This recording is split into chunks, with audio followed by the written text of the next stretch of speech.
Hello friends, very good morning. Welcome to the gist of Hindu editorials. ఇవాళ మనం cover చేయబోతున్న topics building a resilient economy. ఇది page number 7లో మీకు వస్తుంది. అలాగే e Shram needs some hard work to get going, ఇది page number 6లో వచ్చింది. And then we have another one, 2 democracies and their vigilante problem, ఇది కూడా పేజ్ నెంబర్ 6లో వచ్చింది. సో ఈ 3 ఆర్టికల్స్ మనం కవర్ చేయబోతున్నాం ఇవాళ. మీకు అలాగే పేజ్ నెంబర్ 6లో సెకండ్ ఎడిటోరియల్ ఉంటుంది. చిన్న ఎడిటోరియల్స్ ఉంటాయి చూడండి. రెండవది ఇంటర్నేషనల్ రిలేషన్స్ సంబంధించింది. అది సాయిరామ్ సార్ ఎలాగో హిందూ ఎనాలిసిస్ లో కవర్ చేసేసారు. So I have avoided covering that. So before that let me announce starting of new batches for UPSC Infinity and 4 optionals. మనం ఆఫర్ చేస్తున్న public administration, anthropology, sociology, PSIR 4ంటికి కూడా కొత్త బ్యాచెస్ స్టార్ట్ అవుతున్నాయి. Public administration and PSIR కి classes నేను తీసుకుంటాను. Anthropology, sociology classes Sairam sir తీసుకుంటారు.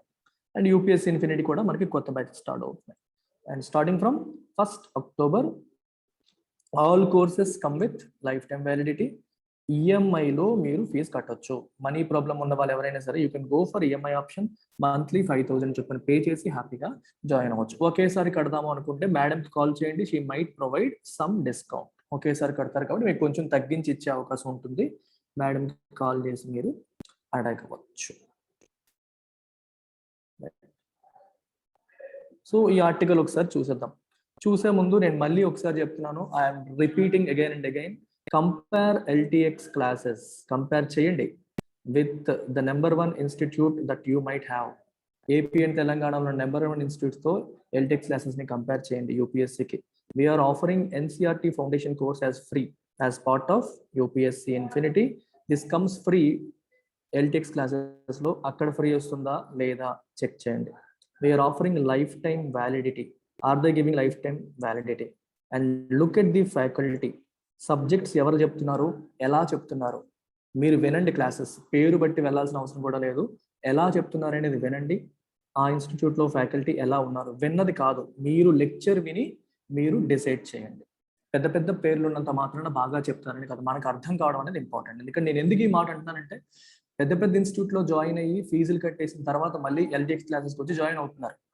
పెద్ద ఇన్స్టిట్యూట్ అని వెళ్ళాను సార్, కానీ అర్థం కావట్లేదు ఏం చెప్తున్నారో, ఇక్కడ బాగా అర్థమవుతుందని వస్తున్నారు. సో డూ దిస్ బిఫోర్ ఎక్కడైనా జాయిన్ అయ్యే ముందు ఇవన్నీ కూడా చూడండి. టెస్ట్ సిరీస్ ఇంక్లూడెడా లేదా సెపరేటా అడగండి. మన దాంట్లో దిస్ ఈజ్ ఇంక్లూడెడ్. బేసిక్స్ నుండి చెప్తారా, హై లెవెల్లో చెప్పేస్తారా అడగండి. బేసిక్స్ నుంచి high level. We cover everything from basics. We cover prelims cum mains. Only mains కాదు, ఓన్లీ ప్రిలిమ్స్ కాదు. It's a complete comprehensive program. CSAT is already included in this fee. దీనికోసం separate fee అనేది లేదు. We are also giving Group 1 and Group 2 for free. Bank exams, SSC, CGL, RBI grade B అన్ని కూడా మనం కాంప్లిమెంటరీగా ఇస్తామంటే UPSC join అయ్యే వాళ్ళకి all these come as complementary, free of cost వస్తాయి. ఇది మీకు plan B. Just in case UPSC crack కాకపోతే మీకు ప్లాన్ బి కూడా నేను ఇక్కడే రెడీ చేసి ఇస్తున్నాను. వేరే చోటికి వెళ్ళాల్సిన పని లేదు, వేరేగా మనీ తగలేయాల్సిన అవసరం లేదు. Are they giving plan B? No. Right, మీరు అడగొచ్చు సార్ ప్లాన్ బి ఎందుకు అంటే, మీ మీద మీకు కాన్ఫిడెన్స్ లేదా? UPSC success rate is absolutely లో. మీకు తెలిసిందే, 10 లక్షల మంది రాస్తే 700-800 పోస్టులు ఉంటాయి. అంత తక్కువ success rate. So it is important to have a plan be also. ప్రాక్టికల్గా ఉండడం అనేది మనకు హెల్ప్ చేస్తుంది. అండ్ ఫైనల్లీ ఈఎంఐ, మంత్కి 5,000 కట్టి జాయిన్ అయ్యే ఆప్షన్ మనం ఇస్తున్నాం without any commitment of credit card or debit card. Are they providing this option? నా దగ్గరికి వచ్చే ఏ స్టూడెంట్ కూడా 90% of the students will continue. ఒక 10% మనీ లేక వేరే కారణాల వల్ల మానేస్తారు కట్టలేక. కానీ ఈఎంఐ ఇచ్చినప్పటికీ కూడా 1 మంత్ వచ్చి మానేసే వాళ్ళు అలా ఎవరు ఉండరు. మెజారిటీ స్టూడెంట్స్ కంటిన్యూ అవుతారు, ఎందుకంటే క్వాలిటీ అలా ఇస్తాం కాబట్టి. That's about it. Let's begin this. And మీరు కోర్స్ గురించి ఫర్దర్ డీటెయిల్స్ తెలుసుకోవాలి అనుకుంటే మీరు కాల్ చేయాల్సిన number 78938999553. Building a resilient economy. ఇక్కడ మీనింగ్ రెసిలియంట్ అనే పదం చాలా చాలా ఇంపార్టెంట్. అంటే మనిషి దెబ్బ తిన్న తర్వాత పైకి లేవడాన్ని రెసిలియన్స్ అంటాం. The ability to rise again after being hit. Economy, ఆర్థిక వ్యవస్థకి రకరకాల దెబ్బలు తగులుతూ ఉంటాయి. 2019-20లో మనకి 2021లో లాస్ట్ ఆర్థిక సంవత్సరంలో COVID-19 రూపంలో కోలుకోలేని దెబ్బ తగిలింది. 2009 సంవత్సరంలో ఫినాన్షియల్ క్రైసిస్ రూపంలో దెబ్బ తగిలింది. అలాగే 2000వ సంవత్సరంలో .com బబుల్ అని చెప్పి ఎకానమీకి మళ్ళీ ట్రబుల్ వచ్చింది. ఇలా రకరకాల సందర్భాల్లో ఎకానమీకి ఏదో ఒక క్రైసిస్ వస్తుంది, సంక్షోభం వస్తుంది, ఇష్యూస్ వస్తాయి. ఏ ఇష్యూ వచ్చినా సరే ప్రజలకి నష్టం కలగకుండా ఎకానమీ మళ్ళీ రైజ్ అయ్యేలాగా ఉండే ఎబిలిటీని బిల్డ్ చేయాలి. దాన్నే మనం రెసిలియంట్ ఎకానమీ అంటున్నారు. సో ఎంటైర్ వరల్డ్ ఇప్పుడు ఏముంటుందంటే ప్రాబ్లమ్స్ రాకుండా అవాయిడ్ చేయలేము, ప్రాబ్లమ్స్ వచ్చినప్పుడు దాన్ని ఎలా తట్టుకొని మళ్ళీ నిలబడగలుగుతాము అనేది ఇంపార్టెంట్. సో రెసిలియంట్ ఎకానమీ ఎలా బిల్డ్ చేయాలి అని ఈ యొక్క ఆర్టికల్ యొక్క టైటిల్. సో ఆర్టికల్ రాసింది ఎవరు? యుఎన్సిటిఏడికి చెందిన Rashmi Banga. This lady wrote this article. ఎవరు ఈవిడ? Senior economic affairs officer UNCTAD. UNCTAD అంటే అర్థం ఏంటి? United nations conference on trade and development. United nations conference on trade and development. ఇది 1964లో ఎస్టాబ్లిష్ చేశారు. దీని యొక్క పర్పస్ ఏంటంటే trade, investment, development issues of developing countries. Developed countries కాదు, డెవలపింగ్ కంట్రీస్ కి సంబంధించిన trade, investment and development issues, especially వీళ్ళ యొక్క ప్రయోజనాన్ని దృష్టిలో పెట్టుకొని వాటిని ప్రమోట్ చేయడానికి ఏర్పాటు చేయబడ్డ ఐక్యరాజ్య సమితికి చెందిన ఆర్గనైజేషన్. దాంట్లో పనిచేస్తున్న senior economic affairs officer Rashmi Banga wrote this article. So ఇలాంటివి మనం చదవాలి. అంటే ఏవి చదవాలో కూడా మీకు తెలియాలి, అందుకని చెప్తున్నాను. సో వీళ్ళు ఏమంటున్నారో చూద్దాం. నేను జిస్ట్ అంటున్నాను కాబట్టి I try to cut it short. ఎంత ఇంపార్టెంట్ అది మాత్రమే చెప్తాను. సో స్టార్టింగ్ లో మీకు ఏం చెప్పారంటే 20.1% మన GDP growth year on year పెరిగిందని చెప్పారు. ఇవన్నీ మనకు తెలిసిందే. అయితే యుఎన్సిటిఏడి ఏం చెప్తుంది? గ్లోబల్ గ్రోత్ ఏమో 5.3% ఉండబోతుంది అండ్ ఇండియాలో ఉన్న గ్రోత్ ఏమో 7.2% ఉండబోతుంది అని చెప్పి ఎస్టిమేట్ చేసింది. 2021 సంవత్సరానికి ఇండియాలో 7.2%, గ్లోబల్లో వరల్డ్ వైడ్ ఏమో 5.3% గ్రోత్ ఉంటుంది అని యుఎన్సిటిఏడి ఎస్టిమేట్ చేసింది. ఇంకా ఏం చెప్పింది? వీళ్ళు ఏం చెప్తున్నారంటే ఇండియా యొక్క గ్రోత్ ఓవరాల్గా 7.2% ఉంటుంది అని చెప్తున్నారు. అయితే ఇది which is one of the fastest compare to most countries in the analysis. ప్రపంచంలో ఉన్న అన్ని కంట్రీస్, చాలా కంట్రీస్తో పోల్చుకుంటే 2021 సంవత్సరానికి 7.2% is one of the fastest. అయితే ఇది కంటిన్యూ అవుతుందా? కంటిన్యూ అవ్వకపోవచ్చు. ఎందువల్ల అంటుంది? నెక్స్ట్ ఇయర్ వచ్చేసి 6.7% గ్రోత్ మాత్రమే చూస్తామని చెప్తోంది. ప్రాబ్లం ఎక్కడ వస్తుందంటే బియాండ్ దట్ 2022 దాటిన తర్వాత situation is looking precarious. Precarious అంటే డేంజరస్. సిచ్యువేషన్ అంత స్టేబుల్ గా లేదు, సర్టెన్ గా లేదు, అన్సర్టెన్ గా ఉంది. ఈ 2 సంవత్సరాలకి మనకి గ్రోత్ అనేది కనిపిస్తుంది. ఎందుకు కనిపిస్తుంది అంటే 2020వ సంవత్సరంలో బాగా కాంట్రాక్ట్ అయింది ఎకానమీ, ఆర్థిక వ్యవస్థ కాంట్రాక్ట్ అయింది కాబట్టి అప్కమింగ్ 2 years వరకు మనకి గ్రోత్ అనేది ఉండబోతుంది, దాంట్లో ప్రాబ్లం లేదు. అయితే బియాండ్ దట్ కూడా మీకు గ్రోత్ ఉండాలి అంటే to revive and sustain growth, action is needed both at the international and national levels. This is the crux of the story. 2022 సంవత్సరం తర్వాత కూడా ఇలాంటి గ్రోతే కంటిన్యూ అవ్వాలి అంటే మనం ఏం చేయాలి? ఏం చెప్తున్నారు వీళ్ళు? ఒకటి నేషనల్ లెవెల్లో, రెండోది ఇంటర్నేషనల్ లెవెల్లో యాక్షన్ అనేది అవసరం అని చెప్తున్నారు. సో ఇంటర్నేషనల్ లెవెల్లో ఫస్ట్ చెప్తున్నారు. ఇంటర్నేషనల్ లెవెల్లో చూడండి, ఇది ఏం చెప్తుందంటే the report strongly supports India's proposed temporary suspension of World Trade Organization TRIPS waiver. World Trade Organization లో మనకి trade related aspects in intellectual property rights అని చెప్పి మనకు ఉంటుంది, ట్రిప్స్ అంటాం దీన్ని. సో దీంట్లో ఏం చేస్తారంటే ఇప్పుడు చూడండి, లెట్ అస్ సే ఒక ఫార్మా కంపెనీ ఉంది. ఇంటెలెక్చువల్ ప్రాపర్టీ అంటే ఏంటి? పేటెంట్స్, ట్రేడ్ మార్క్స్, ఇట్లాంటి వాటన్నిటిని మనం ఏమంటాం? ఇంటెలెక్చువల్ ప్రాపర్టీ అంటాం. అంటే ఒక కంపెనీ కొన్ని సంవత్సరాల రీసెర్చ్ తర్వాత వాళ్ళు తయారు చేసుకున్న ప్రొడక్ట్. ఫర్ ఎగ్జాంపుల్, ఒక ఫార్మా కంపెనీ క్యాన్సర్ కోసం ఒక డ్రగ్ని 10 సంవత్సరాల రీసెర్చ్ కోసం ఖర్చు పెట్టి ఒక డ్రగ్ని తయారు చేసింది అనుకోండి. తయారు చేసి FDA అప్రూవల్ వచ్చిన తర్వాత దాన్ని ఏం చేస్తుంది? పేటెంట్ చేస్తుంది. అంటే ఆ డ్రగ్ వేరే ఎవరు తయారు చేయకూడదు, అదే ఫార్ములా ఉపయోగించి చేయకూడదు. ఎందుకంటే డ్రగ్ బయటకు వచ్చిన తర్వాత దాన్ని మీరు కంప్లీట్గా అనాలిసిస్ చేసేసి దేంతో తయారు చేశారు అనేది మనం కనిపెట్టేసి ఆ ఫార్ములా కనిపెట్టేసి మిగిలిన వాళ్ళు కూడా చేసే అవకాశం ఉంటుంది. మరి వీళ్ళు 10 సంవత్సరాలు రీసెర్చ్ అండ్ డెవలప్మెంట్ కోసం పెట్టిన ఖర్చు అంతా కూడా ఒకడు వెంటనే కాపీ చేసేస్తాడు. దానివల్ల వీళ్ళ R&D ఎఫర్ట్ వేస్ట్ అయిపోతుంది. రేపు పొద్దున్న మళ్ళీ వీళ్ళకి రీసెర్చ్ చేయాలన్న ఆలోచన రాదు. అందుకనే we have these intellectual properties, patenting system అని తీసుకొచ్చారు. ఒక 10 ఏళ్ళకి వాళ్ళకి పేటెంట్ ఇస్తారు. ఈ 10 ఏళ్ళు ఆ డ్రగ్ వాడు ఒక్కడే అమ్ముకుంటాడు. అది వేరే వాళ్ళు కాపీ చేయకూడదు. చేస్తే వీళ్ళు కోర్టుకు వెళ్తారు. సో 10 ఏళ్ళ పాటు దాని మీద వచ్చే రెవెన్యూ ఆ కంపెనీకి వస్తుంది. అలాగే COVID-19 కోసం కూడా కొన్ని పెద్ద పెద్ద ఫార్మా కంపెనీలు వ్యాక్సిన్లు తయారు చేశాయి. ఈ వ్యాక్సిన్లు కూడా వాళ్ళు ఏం చేస్తారు? పేటెంట్ చేస్తారు. పేటెంట్ చేసినప్పుడు ఏమవుతుంది? వేరే కంపెనీస్ ఇప్పుడు ఇలాంటి వ్యాక్సిన్ యొక్క ఫార్ములా కనిపెట్టేసి కనుక్కొని మళ్ళీ వాళ్ళు చేయడానికి కుదరదు. సమస్య ఎక్కడ వస్తుంది? ఇండియా ఏముంటుందంటే టెంపరీగా ట్రిప్స్ వెయివర్ ఇవ్వండి అని అడుగుతుంది India. India is asking for temporary waiver. కొన్నాళ్ళ పాటు మీరు రూల్స్ రెగ్యులేషన్స్ కాకుండా వెయివర్ ఇవ్వండి. ఎందుకు అడుగుతుంది? The entire world need vaccines now. ప్రపంచం అంతా entire world needs vaccines now. అందరికీ వ్యాక్సిన్స్ అవసరం. పేద దేశాల్లో పెద్ద పెద్ద కంపెనీలు ఉండవు, వాళ్ళు కొనుక్కునే శక్తి ఉండదు, వాళ్ళు సొంతంగా రీసెర్చ్ అండ్ డెవలప్మెంట్ చేసి సొంతంగా వ్యాక్సిన్స్ చేసే అవకాశం. ఇండియా అనుకోండి, ఇండియాలో ఫార్మా కంపెనీస్ ఉన్నాయి, ఒక 2-3 కంపెనీలు వ్యాక్సిన్ తయారు చేశాయి. అమెరికాలో ఫార్మా కంపెనీస్ ఉన్నాయి, తయారు చేశాయి. మరి ఆఫ్రికన్ కంట్రీస్ పరిస్థితి ఏంటి? ఇలాంటి వాళ్ళు నష్టపోతారు కదా. సో మీరు అలో చేసేయండి, ఈ ఫార్ములాని కాపీ చేసి వాళ్ళు వేరే వాళ్ళు తయారు చేసేలాగా అవకాశం ఇవ్వండి అని చెప్పారు. బట్ అది జనరల్గా యాక్సెప్టబుల్ కాదు. అందుకని ఒక ఏమంటారు, ఒక టెంపరీ అరేంజ్మెంట్ కూడా సజెస్ట్ చేశారు. ఏం చెప్పారంటే, లెట్ అస్ సే ఫైజర్ ఉంది. ఈ ఫైజర్ వచ్చేసి అమెరికన్ కంపెనీ. ఫైజర్ దగ్గర లైసెన్స్ ఉంది కదా. సో ఫైజర్ ఏమో ఒక వ్యాక్సిన్ తయారు చేసింది.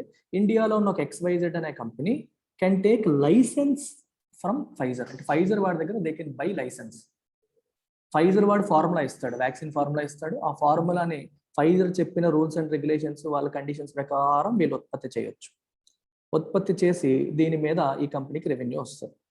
ఈ వచ్చిన రెవెన్యూలో రాయల్టీ రూపంలో కొంత ఫైజర్కి పే చేసేటట్టు, అలాగే లైసెన్స్ ఫీజు కింద కొంత పే చేసేటట్టు అవకాశం ఇవ్వండి. తద్వారా పెద్ద కంపెనీ ఎవరైతే తయారు చేస్తారో వాళ్ళు నష్టపోరు. అలాగని చెప్పి ఎక్కువ మంది చేతిలోకి వ్యాక్సిన్ వెళ్తుంది కాబట్టి ఎక్కువ కంపెనీలు ప్రొడ్యూస్ చేస్తాయి కాబట్టి ప్రపంచంలో ఉన్న వాళ్ళందరికీ కూడా సరిపోయేలాగా వ్యాక్సిన్స్ రెడీ అవుతాయి అని ఒక సలహా ఇవ్వడం అనేది జరిగింది. దాన్ని UNCTAD వాళ్ళు కూడా సపోర్ట్ చేశారు. అదే రాశారు, they strongly supports India's propose temporary suspension. ఇది ఎందుకు మనకి? To enable the local manufacture of vaccines in developing countries. కానీ పెద్ద పెద్ద ఎకానమీస్ దీన్ని రెసిస్ట్ చేస్తున్నాయి, ఎందుకంటే వాళ్ళకి ఆదాయం పోతుందని.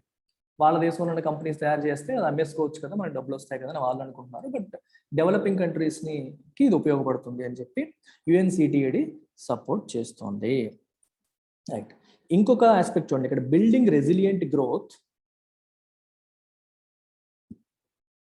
also requires global strategy that mitigates the threat of global warming.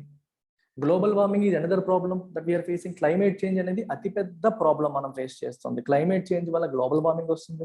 Global warming వల్ల మనం చాలా ఎక్కువగా తుఫాన్లు, వరదలు, వైల్డ్ ఫైర్స్, రకరకాల సునామీలు ఇవన్నీ చూస్తున్నాం. వీటిని తట్టుకునే శక్తి కూడా చాలా దేశాలకి లేక ఆర్థికంగా అతలాకుతలం అయిపోతున్నాయి. సో అందుకని వీళ్ళు ఏమంటున్నారంటే, ఎస్పెషల్లీ గవర్నమెంట్, మన డెవలపింగ్ కంట్రీస్కి చాలా కన్స్టెంట్స్ ఉంటాయి కాబట్టి వాళ్ళకి న్యూ సోర్సెస్ ఆఫ్ ఫైనాన్స్ అనేది అవసరం. ఇప్పుడు చూడండి ఇక్కడ ఏం రాశారంటే, ఫినాన్షియలైజ్డ్ వరల్డ్ అనే పదం రాశారు.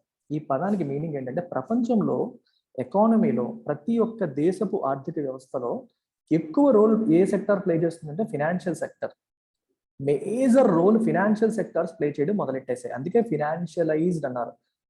A financialized economy means an economy in which financial sector plays a major role.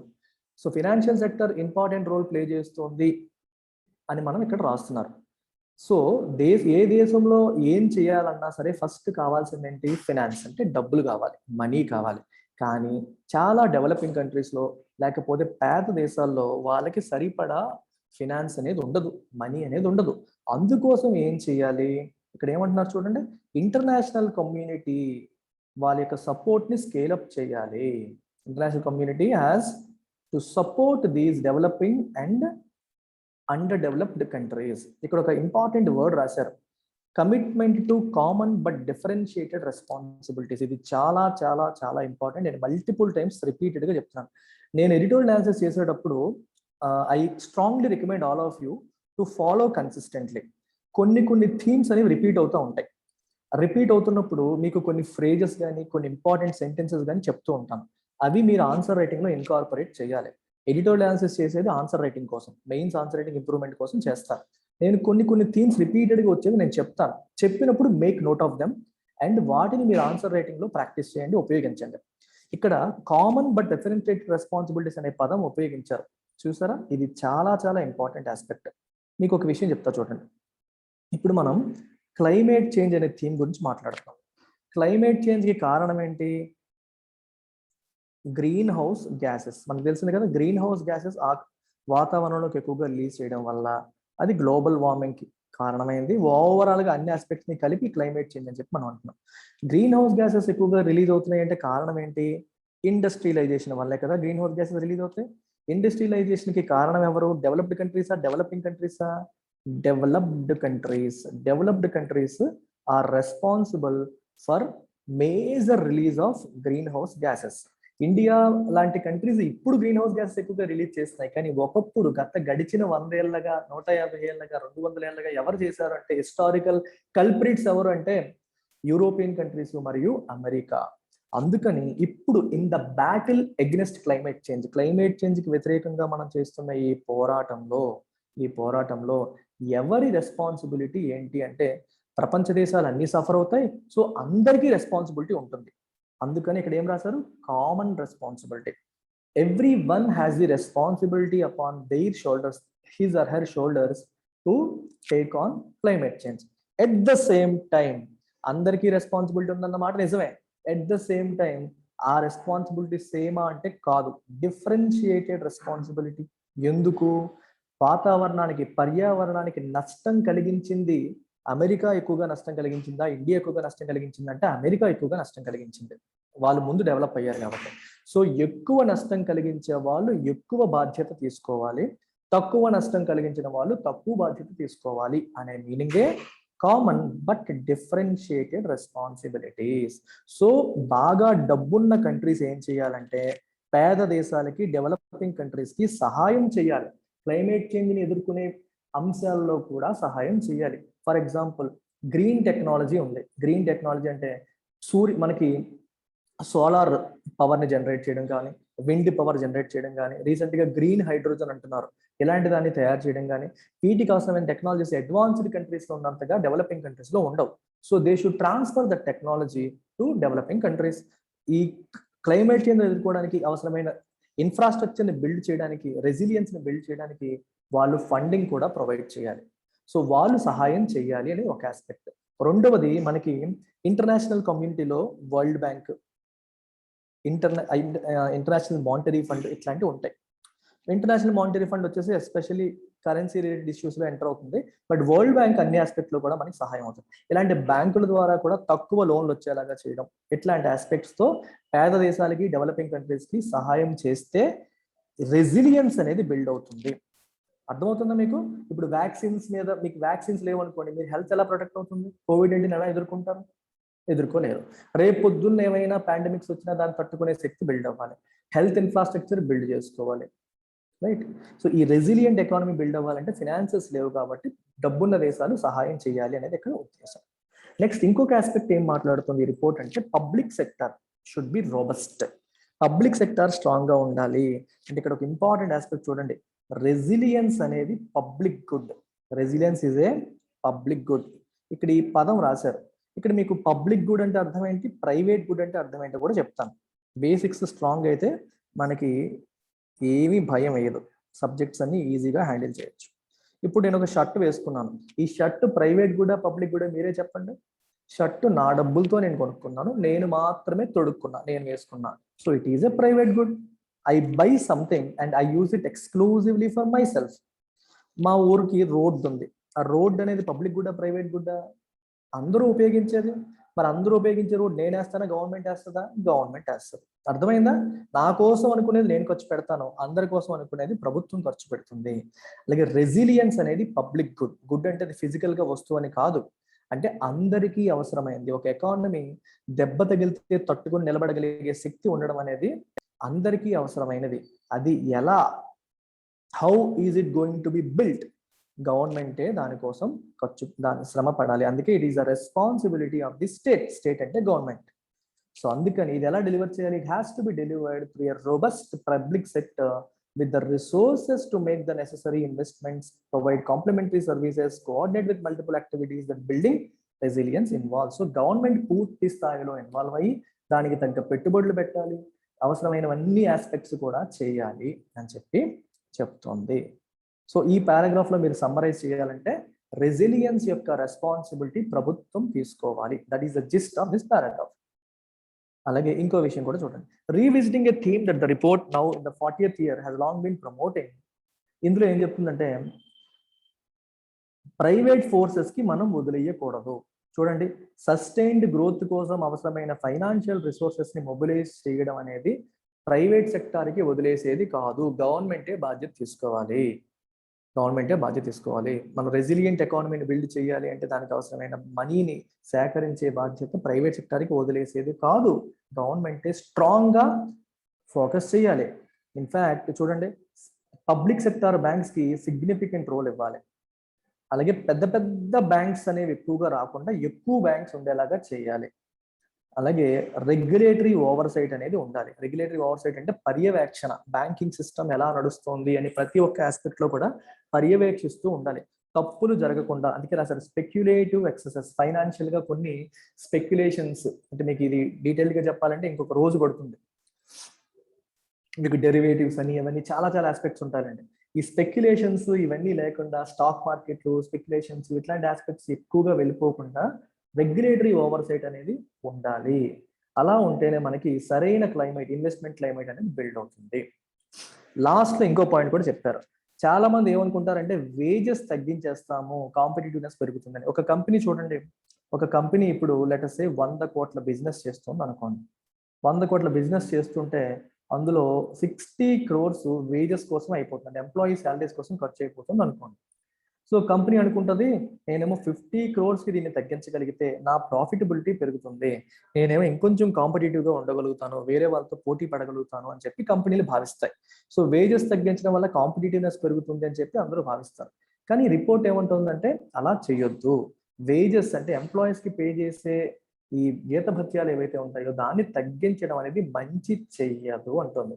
ఎందుకట? Veg చూడండి, ఇక్కడ వీళ్ళు ఎంప్లాయీస్, ఇదేమో ఆర్గనైజేషన్ ఎంప్లాయీస్కి ఇచ్చే జీతాలను మనం ఏమంటున్నాం? వేజెస్ అంటున్నాం. రోజువారీ వాటిని వేజెస్ అంటాం. వేజెస్ ఎక్కువ ఉన్నాయి అనుకోండి, if the wages are more, అప్పుడు వీళ్ళు ఏం చేస్తారు? They will spend. వాళ్ళ చేతిలో మనీ ఉంటే వాళ్ళు ఖర్చు పెడతారు. ఖర్చు పెట్టినప్పుడు ఓవరాల్గా మార్కెట్లో డిమాండ్ అనేది పెరుగుతుంది. దేనికి? వస్తువులు మరియు సేవలకి. స్పెండ్ అంటే అర్థం ఏంటి? ఏదో ఒకటి కొనాలి కదా. దే విల్ బై కార్, లేకపోతే వాళ్ళు బైక్ కొంటారు, సైకిల్ కొంటారు, వాళ్ళ తాహత తగ్గట్టు ఏదో ఒకటి కొంటూ ఉంటారు. కొనేటప్పుడు ఏమవుతుంది? మార్కెట్లో డిమాండ్ అనేది పెరుగుతుంది. డిమాండ్ పెరిగినప్పుడు కంపెనీస్ కెన్ ప్రొడ్యూస్ మోర్. ఆ డిమాండ్ మీట్ అవ్వడానికి వీళ్ళు సేల్స్ పెరుగుతాయి. సేల్స్ పెరిగినప్పుడు ప్రొడక్షన్ పెరుగుతుంది. ప్రొడక్షన్ పెరిగినప్పుడు కంపెనీస్కి లాభాలు పెరుగుతాయి మరియు ఎంప్లాయ్మెంట్ కూడా జనరేట్ అవుతుంది. Wages are important. ఎప్పుడైతే ఇన్కమ్ లెవెల్స్ తగ్గిపోతాయో వాళ్ళు ఓన్లీ బేసిక్ నెసెసిటీస్ అంటే ఫుడ్ మీద తప్పితే వేరే దేనికోసం ఖర్చు పెట్టరు. మరి ఎవరూ ఖర్చు పెట్టకపోతే మార్కెట్లో వస్తువుల యొక్క డిమాండ్ అనేది తగ్గిపోతూ ఉంటుంది. తగ్గిపోతే కొత్త ప్రొడక్షన్ అనేది ఉండదు. కొత్త ప్రొడక్షన్ లేనప్పుడు ఎంప్లాయ్మెంట్ అనేది జనరేట్ అవ్వదు. అందుకనే గవర్నమెంట్ ఏమంటుందంటే, వీళ్ళు ఏమంటున్నారంటే మినిమం వేజెస్ అనేవి ఉండాలి, లేబర్ లెజిస్లేషన్స్ అనేవి చేయాలి, అబ్యూజివ్ ప్రాక్టీసెస్ ని ఆపాలి. అంటే కొన్ని ఇండస్ట్రీస్ అతి తక్కువ శాలరీస్ ఇచ్చి వాళ్ళని అబ్యూజ్ చేస్తూ ఉంటారు, వాళ్ళని రెస్ట్రిక్ట్ చేయాలి అని చెప్పి చెప్తున్నారు. మనం సరైన శాలరీస్ ఇచ్చినప్పుడే వాళ్ళకి స్టిమ్యులేషన్ ఉంటుంది అని చెప్పి చెప్తున్నారు. అలాగే ఇన్ఫార్మాలిటీని టార్గెట్ చేస్తున్న పాలసీలు కూడా చాలా చాలా ఇంపార్టెంట్. ఎందుకంటే ఇండియాలో లార్జ్ ఇన్ఫార్మల్ ఎకానమీ ఉంది. ఇన్ఫార్మల్ ఎకానమీ అంటే అర్థం ఏంటి?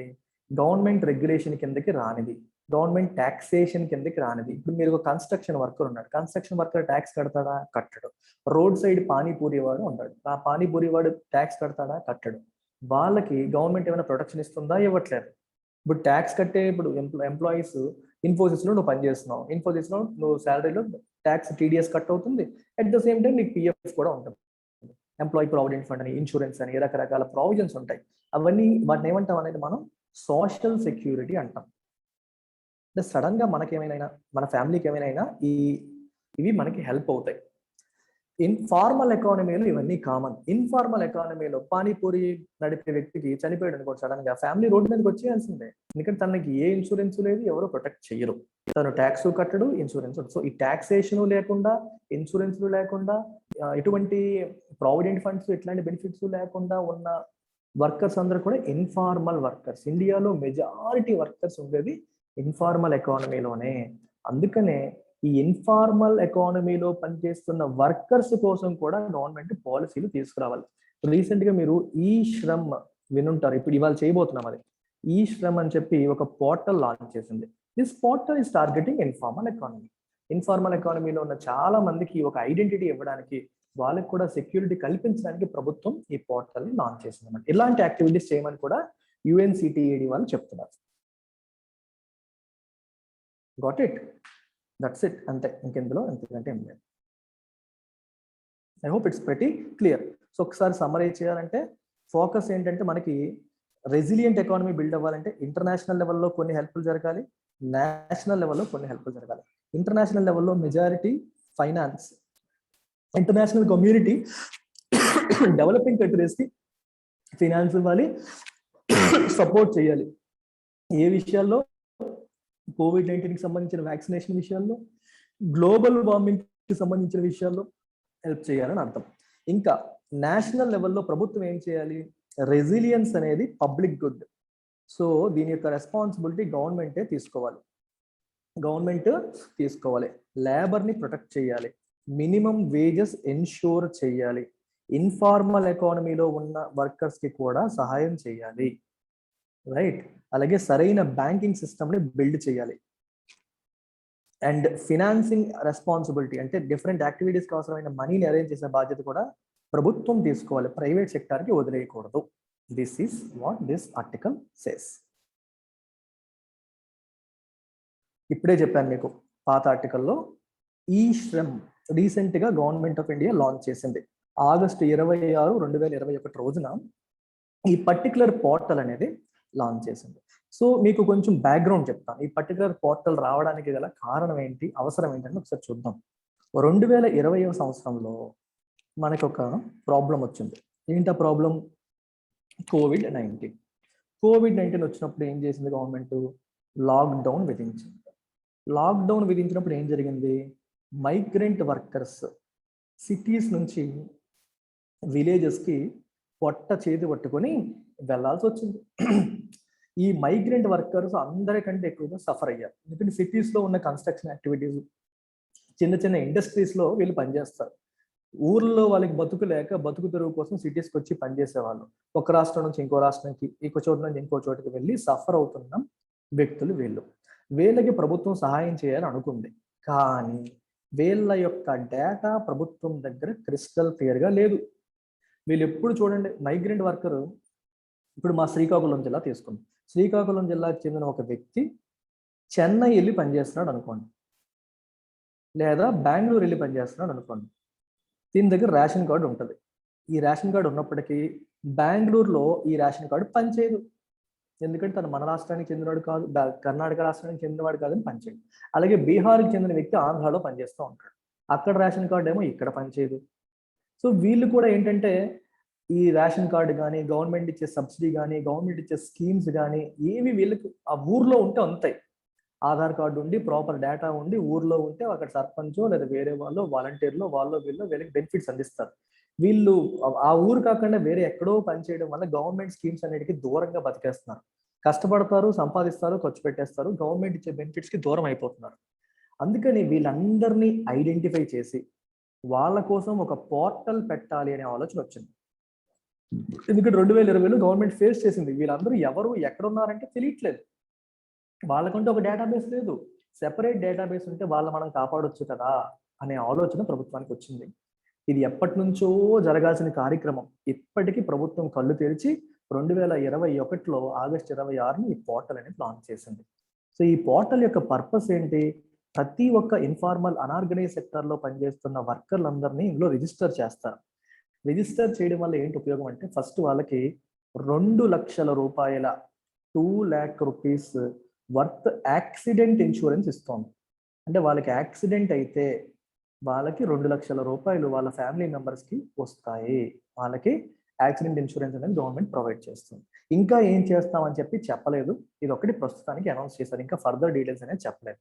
కాకపోతే అందరూ రిజిస్టర్ చేసుకోండి అని మాత్రం చెప్తున్నారు. ఎంతమంది ఉన్నారంటే ఇలాంటి వాళ్ళు దాదాపు 40 కోట్ల మంది ఉన్నారు.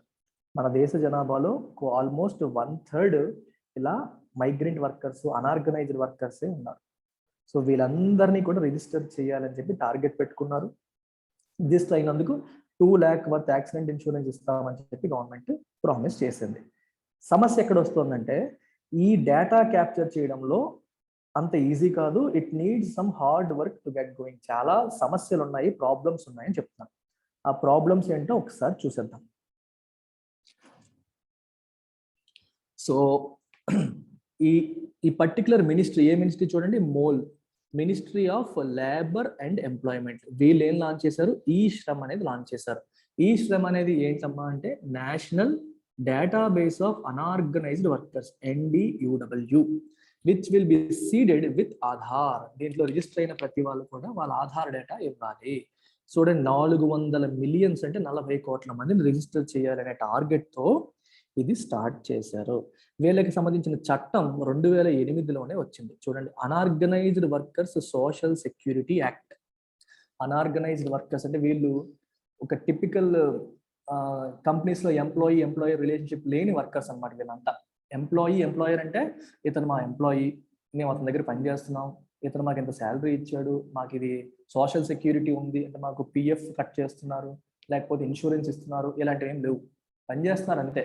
పనిచేస్తారు, రోజు కింద ఇస్తారు, తీసుకొని వెళ్ళిపోతాం. మీరు వాళ్ళ డేటాబేస్ మెయింటైన్ చేసి వీళ్ళందరూ మా ఎంప్లాయీస్ ఉన్నట్టుగా ఒక రిలేషన్ అనేది లేకుండా నడిచే సెక్టర్ ఈ అన్ఆర్గనైజ్డ్ సెక్టర్.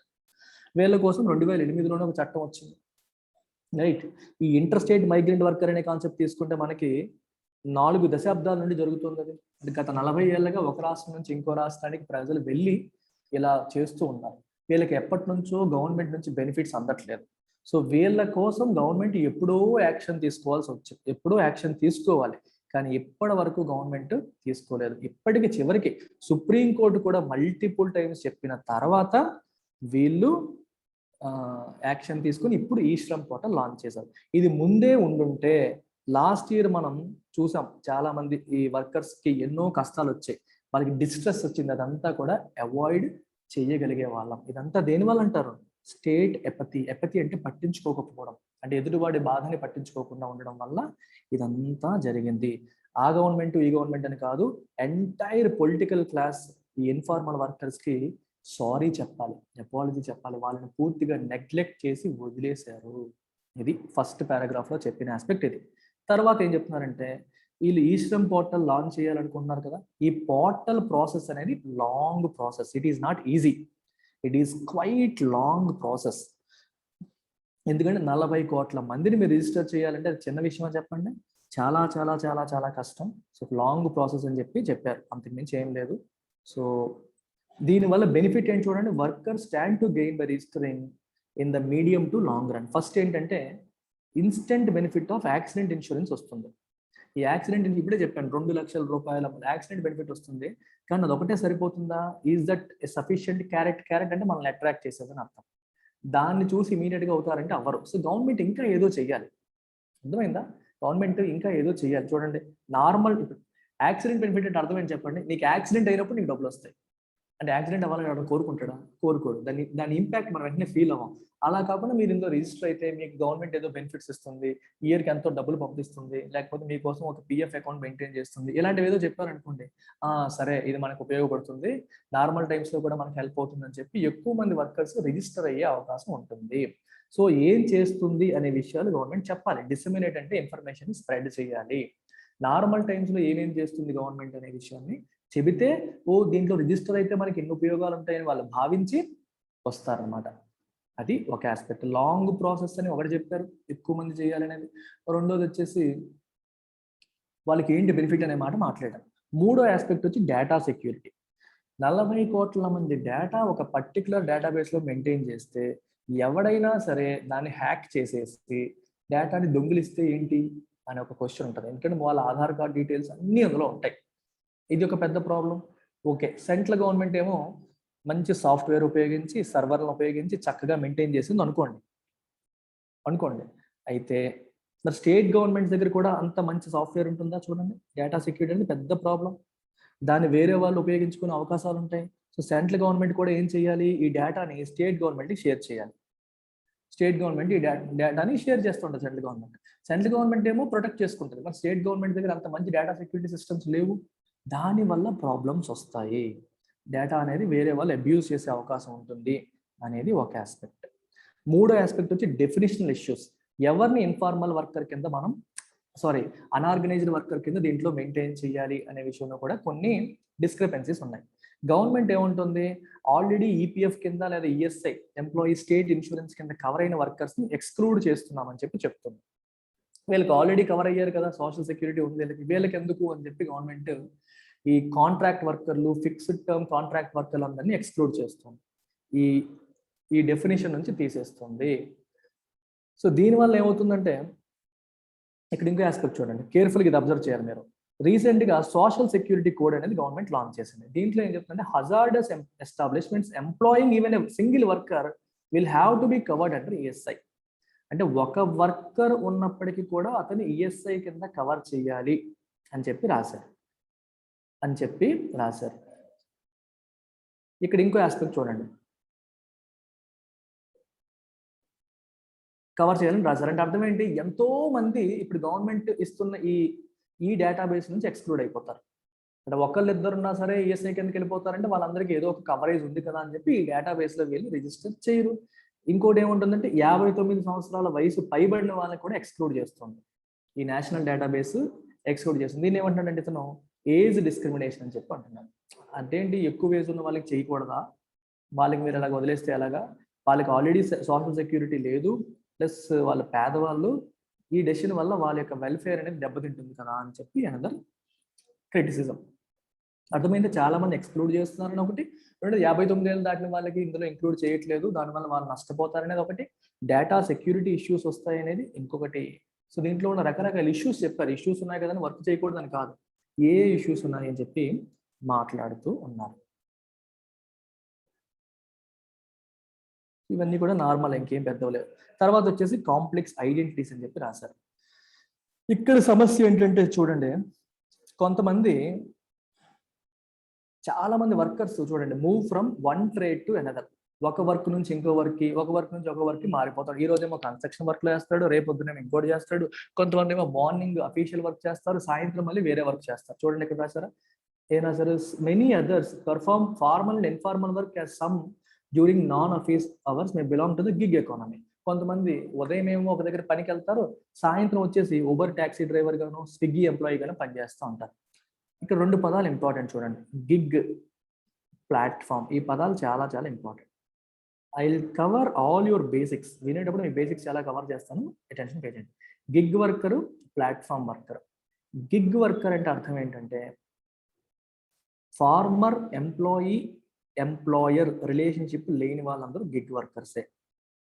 అంటే నీకు ఒక సోషల్ సెక్యూరిటీ లేదు, ఒక ఫిక్స్డ్ కాంట్రాక్ట్ లేదు. నువ్వు ఏదైనా కంపెనీకి వెళ్ళావు అనుకో, వాళ్ళకి ఒక అపాయింట్మెంట్ లెటర్ ఇవ్వడం, నువ్వు ప్రాపర్గా ఈ టైం నుంచి ఈ టైం వరకు పనిచేయడం, ఎన్నాళ్ళు బాండ్ ఉండడం, ఈ ఒక ఎగ్జిట్ ఫార్మాలిటీస్ ఏంటి, అన్ని రెగ్యులేషన్స్, హెచ్ఆర్ అన్నీ ఉంటాయి. అలాంటివి వింటే అది గిగ్ కాదు. అలాంటివి ఏవి లేకపోతే దాన్ని గిగ్ ఎకానమీ అంటాం.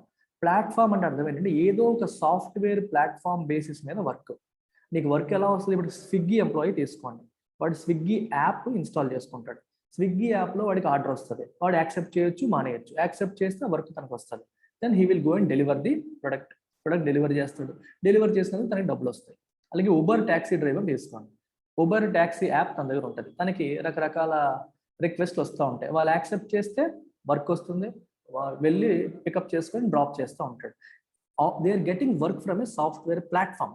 ఎలాంటి వాళ్ళని ప్లాట్ఫామ్ వర్కర్స్ అంటారు. అయితే ఇక్కడ మీరు చూస్తే గిగ్ ప్లాట్ఫామ్ కలిసే. Gig talks about no formal employee relationship.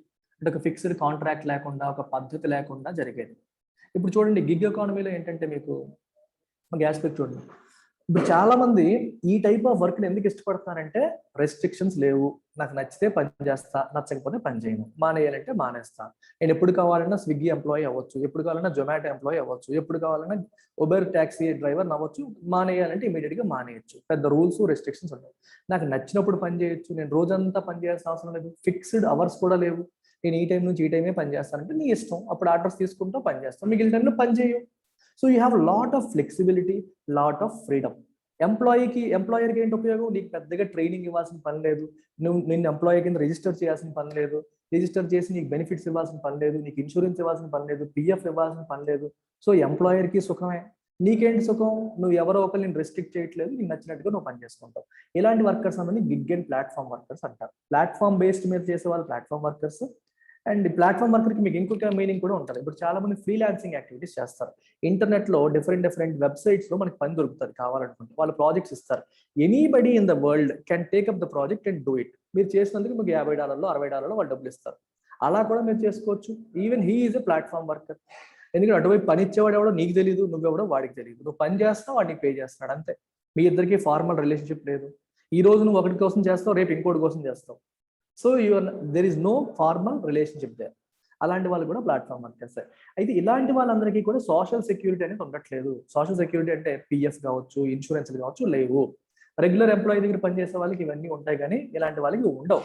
అందుకే ఇలాంటి వాళ్ళని కాపాడడం కోసమే మనకి ఇప్పుడు ఈ అన్ఆర్గనైజ్డ్ వర్కర్ డేటాబేస్ అనేది తీసుకొస్తున్నారు. సో వీళ్ళందరూ కూడా ఉన్నారు, ఇలాంటి వాళ్ళందరూ కూడా చాలా మంది ఉన్నారు. అందుకే ఐడెంటిటీస్ అనేవి చాలా కాంప్లెక్స్. ఒక మైగ్రెంట్ వర్కర్ ఒకడేనంటే కాదు, ఇలాంటి వాళ్ళు కూడా అన్ఆర్గనైజ్ సెక్టర్ లో ఉన్న వాళ్ళే.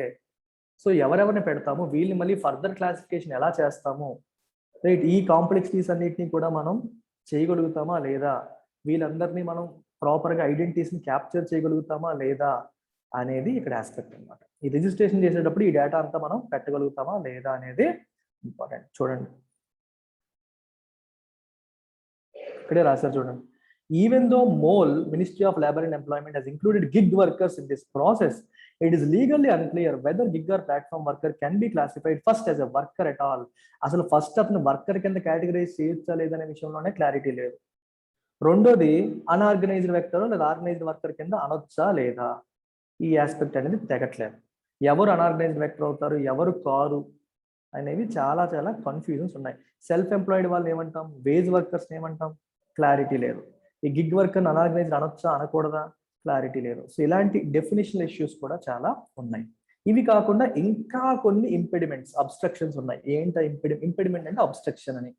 దీంట్లో ఏముందంటే central government will have to depend on the state government for the project to be successful.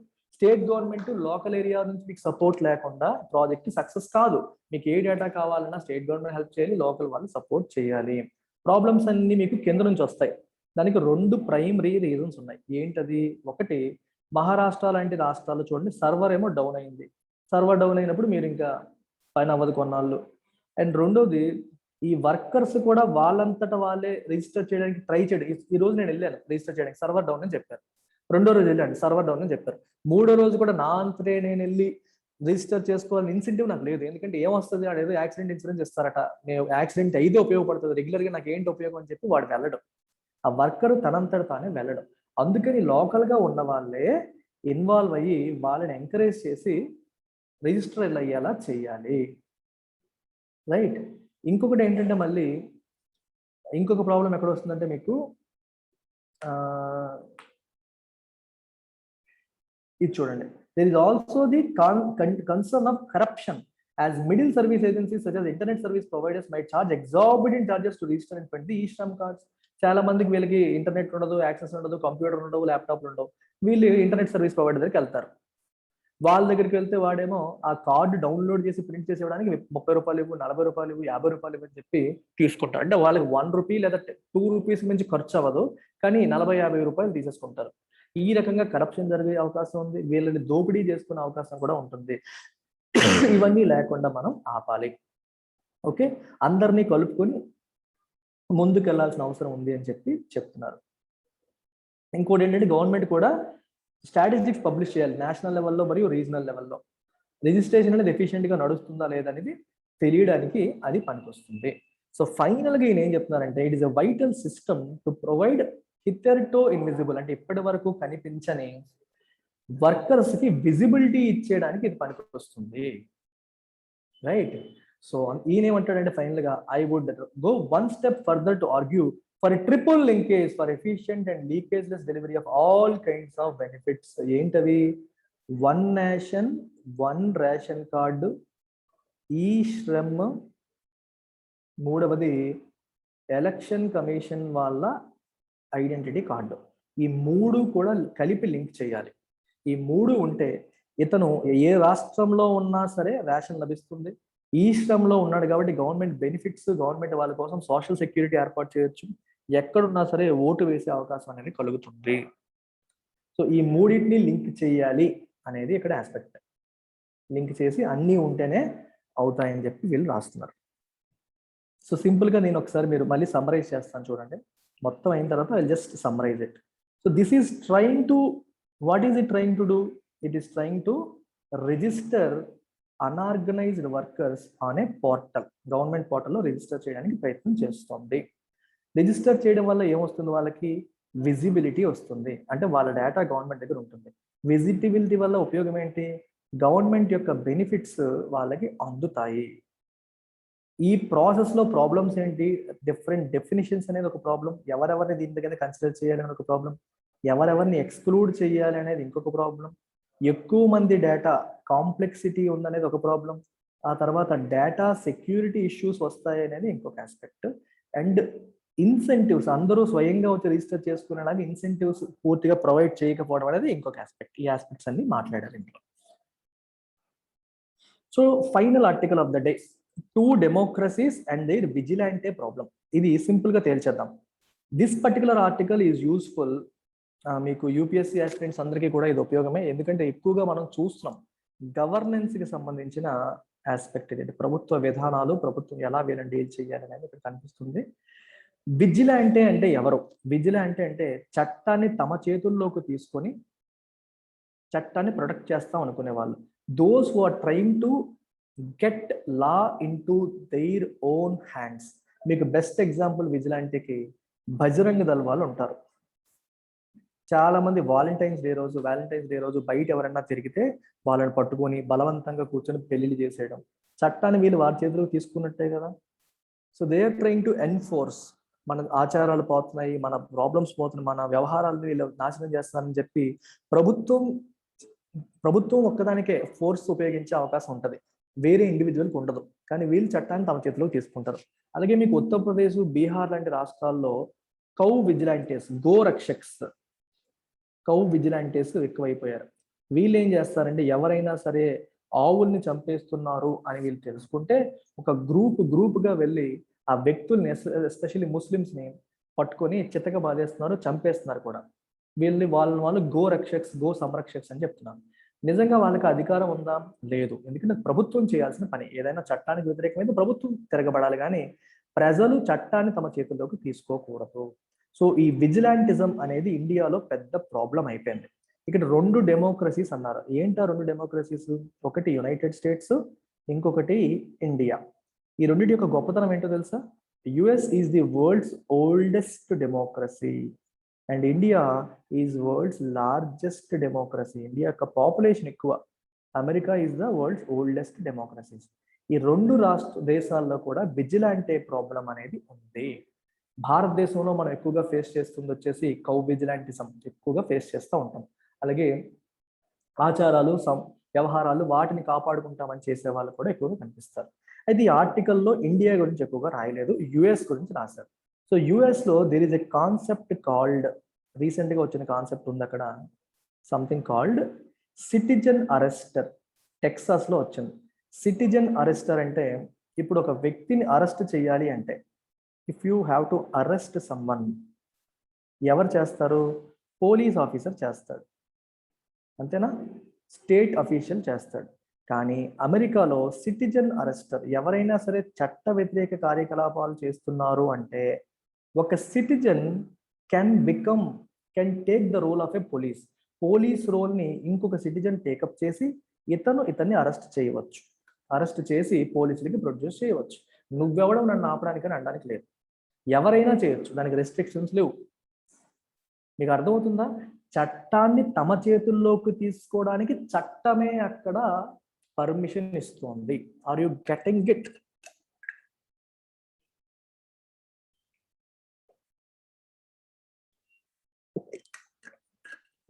చట్టాన్ని ఇప్పుడు ఒకటి చట్ట వ్యతిరేక కార్యకలాపాలు చేస్తున్నాడు అనుకోండి, దాని మీద యాక్షన్ ఎవరు తీసుకుంటారు? పోలీస్ తీసుకుంటారు. మన తెలుగు సినిమాలో హీరోలు ఏం చేస్తారు చెప్పండి? ఎవరైనా తప్పు చేస్తే వీళ్ళు ఆపుతారు. మనం అందులో వాళ్ళ నాన్న ఎవరంటారు, దానికి పోలీసులు ఉన్నారు, చట్టం ఉంది, నువ్వెందుకు వెళ్తున్నావు అని చెప్పి అంటారు. చట్టరీత్యా ఒకళ్ళు ఇంకొకరిని ఇలా ఫోర్స్ఫుల్ గా ఆపడం మన ఇండియాలో నేరం. కానీ టెక్సస్ లో ఏం చేస్తుందంటే యూ కెన్ డూ ఇట్. ఒకడు ఆ ఇల్లీగల్ యాక్టివిటీ చేసినప్పుడు నువ్వు స్వయంగా ఒక పోలీస్ లాగా మారి అరెస్ట్ చేయవచ్చు, అతను ఆపవచ్చు, తర్వాత మీరు ఇన్ఫార్మ్ చేయవచ్చు, ఎటువంటి తప్పు లేదని చెప్పి తీసుకొచ్చారు. అంటే ఒక రకంగా పోలీస్ చేయాల్సిన పని ప్రభుత్వం ప్రజలు చేస్తున్నారంటే అగైన్ ఇట్ ఈస్ విజిలాంటిజం. ఇండియాలో మాట్లాడుతుంది అదేగా. సో విజిలాంటిజం అనేది ఇండియాలో నెగిటివ్ గా చూస్తున్నాం, కానీ అమెరికాలో దానికి లీగల్ గానే ప్రొటెక్షన్ ఉంది. America is allowing them to be a vigilante. ఆ పర్టికులర్ స్టేట్ లో విజిలాంట్ అయ్యే అవకాశం ఇస్తుంది. సో దీనికి సంబంధించి కొన్ని ఆస్పెక్ట్స్ ఇందులో మాట్లాడారు. దీనికి సంబంధించి కొన్ని ఆస్పెక్ట్స్ అనేది మాట్లాడడం జరిగింది. ఇక్కడ చూడండి, విజిలాంటే citizen arrestor who enjoys legal status and whose actions are protected by a law that permits him or her to pursue and arrest a person accused of breaking the law. చట్టాన్ని break చేసిన వాడిని arrest చేసే అధికారం చట్టం ఇస్తుంది. ఎవరైనా చేయొచ్చు, దీనికి ఎవరైనా చేయవచ్చు. ఇక్కడ చూడండి, 12వ శతాబ్దం నుంచి ఉంది ఇది. ఏ citizen arrester can physically arrest A person on behalf of the monarch, అంటే గవర్నమెంట్, అప్పుడు మొనార్క్ ఇప్పుడు government, now state, and he is regarded by them as breaking or evading law. ఎవరైతే చట్టాన్ని బ్రేక్ చేస్తున్నారో, తప్పించుకోవడానికి అనిపిస్తే వాళ్ళు మనం అరెస్ట్ చేయవచ్చు. మనం అరెస్ట్ చేసినందుకు ప్రభుత్వం మనల్ని ఏమీ అనదు. అయితే ప్రొసీజర్లు ఫాలో అవ్వాలి. రాంగ్ఫుల్ అరెస్ట్, తప్పుగా మీరు అరెస్ట్ చేస్తే నీ మీద తిరిగి శిక్ష పడే అవకాశాలు అనేవి ఉంటాయి. ఇలాంటి ఆస్పెక్ట్స్ అనేవి ఉన్నాయి. ఇదంతా ఎందుకు మాట్లాడుతున్నారంటే రీసెంట్ గా ఒక బిల్ వచ్చింది, హార్ట్ బీట్ బిల్ అని చెప్పి తీసుకొచ్చారు. ఈ ఆస్పెక్ట్ లో మీకు ఎథిక్స్ కూడా వస్తాయి, అందుకే తీసుకున్నాను నేను. బయో ఎథిక్స్ అనే కాన్సెప్ట్ ఉంటుంది మనకి. ఎథిక్స్ ఇన్ హ్యూమన్ ఇంటర్ఫేస్ అని చెప్పి మీకు ఎథిక్స్ సబ్జెక్ట్ లో ఫస్ట్ చాప్టర్. దాంట్లో డిఫరెంట్ టైప్స్ ఆఫ్ ఎథిక్స్ లో బయో ఎథిక్స్ అంటే మెడిసిన్ మరియు బయాలజీ ఆస్పెక్ట్స్ లో, లైఫ్ కి సంబంధించిన ఆస్పెక్ట్స్ లో ఎటువంటి ఎథిక్స్ ని ఫాలో అవ్వాలి, what are the established norms, rules ఏంటి, ఏది కరెక్ట్ ఏది తప్పు అనేది డీల్ చేసేది బయో ఎథిక్స్. బయో ఎథిక్స్ లో మీకు ఒక పెద్ద ఆస్పెక్ట్ వచ్చేసి అబార్షన్. అబార్షన్ అనేది పెద్ద ఆస్పెక్ట్. ఇప్పుడు చూడండి, there are 2 types of groups. ఒకళ్ళేమో ప్రో లైఫ్, ఇంకొకళ్ళేమో ప్రో రైట్స్. ప్రో అంటే లైఫ్ ని సపోర్ట్ చేసేవాళ్ళు, రైట్స్ ని సపోర్ట్ చేసేవాళ్ళు. ఇప్పుడు ఒక ఉమెన్ కి లెట్స్ సే ఒక బేబీ గర్భం దాల్చింది అనుకోండి. ఉమెన్ గర్భం దాల్చినప్పుడు ఒక సర్టెన్ ఏజ్, అంటే కొంత 5 నెలల్లో లేదా 3 నెలల్లో 2 నెలల్లో 4 నెలల్లో ఎవరు అబార్షన్ చేయొచ్చా చేయకూడదా అనే విషయంలో డిఫరెన్సెస్ ఉన్నాయి. కొంతమంది ఏమంటారంటే ఫీటస్, లోపల ఉన్న బేబీ కూడా ప్రాణంతోనే సమానం, she equivalent to a life. ఒక లైవ్ అది మనకి, దాన్ని మీరు బయట పడలేదు కదా అని చెప్పి తీసి పారేయడానికి లేదు. It is equivalent to a human. So వాళ్ళ యొక్క ప్రాణాలని కాపాడాలి అని చెప్పి ప్రో లైఫ్ యాక్టివిస్టులు చెప్తారు. Abortion is equivalent to homicide, మర్డర్తో సమానం, అబార్షన్ చెయ్యకూడదు అని చెప్పి వీళ్ళు అంటారు. ఈ ప్రో రైట్స్ యాక్టివిస్ట్ ఏంటంటారంటే ఒక ఉమెన్ కి చాలా సార్లు తనకి ఇష్టం లేకుండా రేప్ కానీ, ఇన్సెస్ట్ అంటే ఇంట్లో ఫ్యామిలీ మెంబర్సే, అన్న కానీ మేనమామ కానీ వీళ్ళ రిలేటెడ్ వాళ్ళే వాళ్ళని రేప్ చేసేసి బలవంతంగా చేస్తూ ఉంటారు. ఇలాంటివి చేయడం వల్ల వాళ్ళకి ఇష్టం లేకుండా గర్భం దాల్చడం అనేది జరుగుతుంది. ఆల్రెడీ రేప్ వల్ల వాళ్ళు విక్టిమ్ అయిపోయారు, బాధితులయ్యారు. ఇప్పుడు గర్భాన్ని కంటిన్యూ చేసి మళ్ళీ ఒక బేబీ పుడితే వాళ్ళకి ఆ ఏజ్ లేకుండా, మెచ్యూరిటీ లేకుండా, తన కాళ్ళ మీద తాము నిలబడే పరిస్థితి లేకుండా వాళ్ళని పెంచాల్సిన పరిస్థితి కూడా, బాధ్యత కూడా పడిపోతుంది. అగైన్ డబుల్ విక్టిమైజేషన్ జరుగుతుంది, 2 సార్లు బాధితులు అవుతున్నారు. కాబట్టి అబార్షన్ చేయడమే కరెక్ట్. ఒక ఉమెన్ కి ఇష్టం లేకుండా బలవంతంగా గర్భం దాల్చమని చెప్పే హక్కు ఎవరికి లేదు అని చెప్పి వీళ్ళు అంటారు. So pro life versus pro rights, ఇది కరెక్టా అది కరెక్టా అనే డిబేట్ కొన్ని సంవత్సరాలుగా నడుస్తుంది. ఇప్పుడు హార్ట్ బీట్ బిల్ అని చెప్పి ఒక బిల్లుని అమెరికాలో తీసుకొచ్చారు. ఈ బిల్లులో ఏం చెప్పారంటే మీకు